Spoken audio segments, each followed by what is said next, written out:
대표님, 사람뿐만이 아니라 반려견도 우울증이 걸린다 그러는데 우울증이 걸리는 이유가 뭐가 있을까요?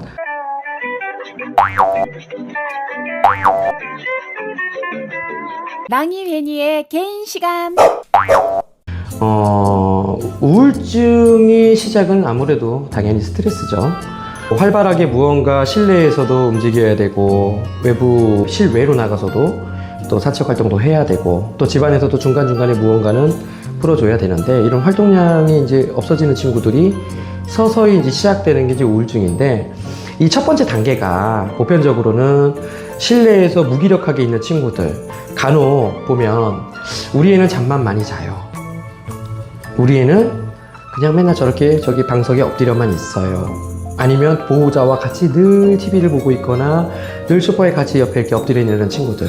사실은 이게 편안함이라고 생각하기보다는 걔들도 지루하고 힘들고 스트레스를 받았을 때 스스로 잠을 청하면서 진정을 시키는 이제 이런 상황인데 사람들이 이게 인지를 못하다 보니까 걔들은 계속 무기력해지고 힘들어지는 상황이에요. 그러니까 결국은 스트레스를 받는 단계가 뭐 예를 들면 1단계부터 4단계가 있다면 이 단계를 차츰 더 거치고 스트레스가 계속 쌓이면서 결국에는 무기력증 증상이 나타나고 그래서 뭐 이렇게 설명을 하면 일반인들은 굉장히 어려우니까 아주 편하게 얘기하자면 지금 우리 집에 있는 반려견이 밥을 잘 먹지 않아요 라고 만약에 말씀을 하신다면 이거는 우울증 증상이 포함되어 있다라고 생각을 해야 돼요.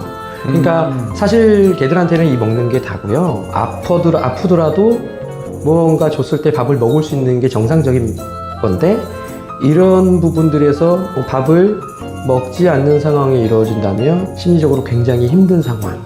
이럴 경우에 사람들이 얘가 어디가 아픈가라고 생각을 하는데 사실은 이제 뭐 아픈 거긴 하죠.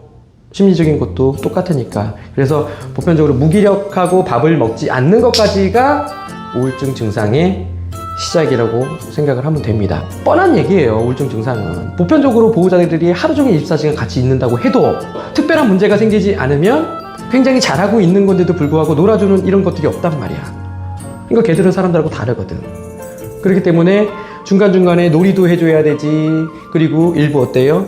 뭔가 재미난 교육도 진행을 해야 되고 때가 되면 산책도 해야 되고 이런 것들을 같이 풀어줘야 되는데 재미나게 이렇게 시간마다 챙겨주는 반려인분들 많이 본 적은 없어서 그러다 보니까 집에 살고 있는 개들한테 충분히 많이 나타나는 증상이기도 합니다.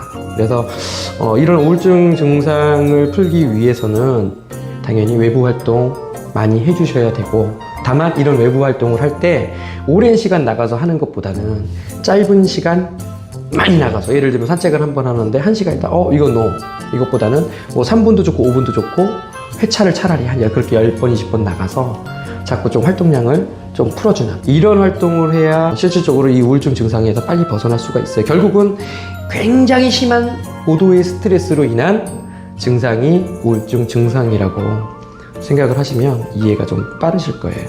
잘 알겠습니다. 네.